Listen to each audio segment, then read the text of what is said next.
kutoka kwa mimba kwa kizungu kuna neno hapo inanipotelea. Miscarriage. Hakuna siku dhambi ikishika mimba itakuwa na miscarriage. Itabeba mpaka izae. Na ikizaa dhambi uzaa nini? Mauti.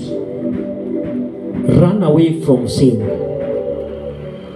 If you want to grow spiritually, kama kuna mambo umejikuta kwamba hapa uendi vizuri, ambia tu mchungaji, kuna mahali naenda nimepungukiwa, naomba uniombe, Mungu anisaidie. Hallelujah, church. As we are going to pray, you need to evaluate your spiritual growth. Angalia maisha yako ya kiroho imefika kiwango gani.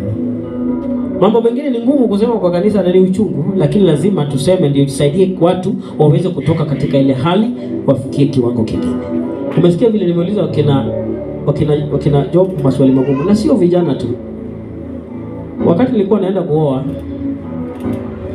this is a real life story. This is a real life experience.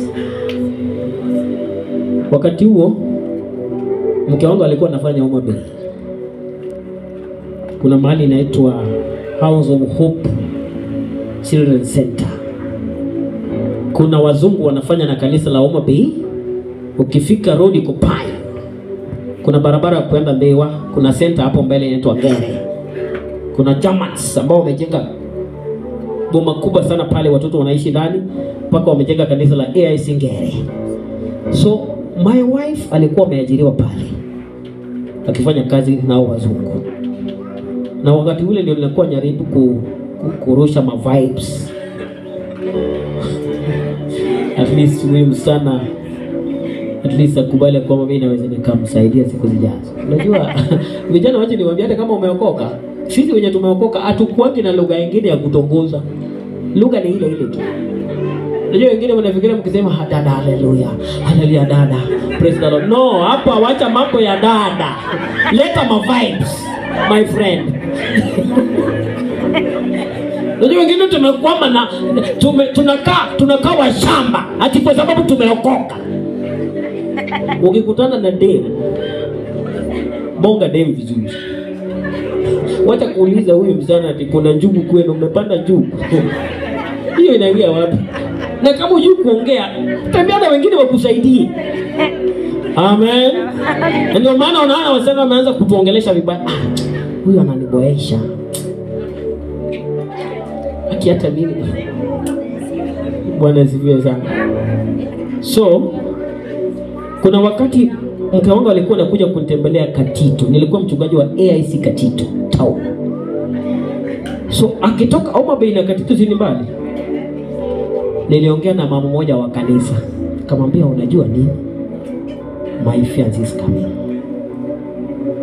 And as a pastor, sitaki nijifanye kwamba na lala mbinguni na teremka kwa dunia asubuhi.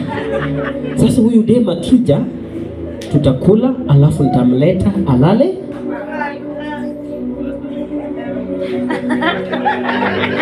Unajua si ati nilikuwa naogopa kanisa, asi ati nilikuwa naogopa wazee. Wazee wangenizuia nisitende dhambi. Nilikuwa naogopa Mungu aliyeniokoa. Wengine mnajifanya mbele ya wachungaji, lakini mkiwa peke yenu mnafanya mambo yenu, itawakuta mbele. Little did I know ya kwamba kuna mzee wa kwetu nyumbani Kandaria alikuja kusema hiyo kitu siku ya harusi. Wakati nilikuwa nafanya harusi akasema, huyu mchungaji amekuwa mzuri. Rafiki yake msichana akija kumtembelea hapa, nilipata habari kwamba hakuwa analala kwake, alikuwa anapeleka kwa mama wa kanisa. Na ndio maana tumekuja kushuhudia kwamba Mungu amemsaidia akafika na sehemu hii akafanya harusi.